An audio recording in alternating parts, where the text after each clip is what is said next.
Hello guys and welcome back to a new video. In this video I'm going to show you how to recover Roblox account without email or phone number. So just please follow my steps until the end and let's begin the tutorial. And so the first thing here we need to do, we need to go and open our browser, and now we'll go ahead to Google directly and go to Roblox on the search engine.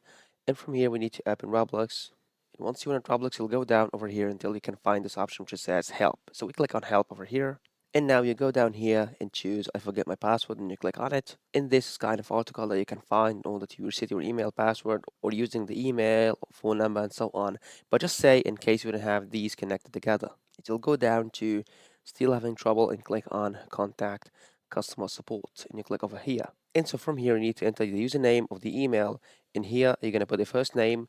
This is optional, but I believe they can put it in order to make the case more relative. So I'll put my first name over here, and now we have the email address. In that case, I'm going to use a second email address that I would like to link to for my account. So I'm going to put the email address over here, and here confirm the email address. And lastly, the issue date. What device can you having trouble on? I'm going to say PC in my case. And from here, the help category, you can choose any of these. So I would say account hacked or can't log in.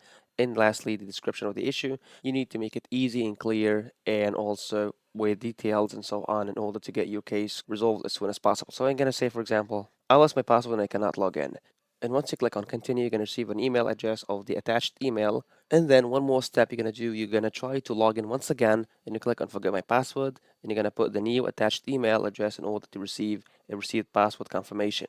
And so once you do so, you're going to receive a received password confirmation, you click on it, and you're going to change your password, and that's how you can log in successfully. At the end, that was all in today's video.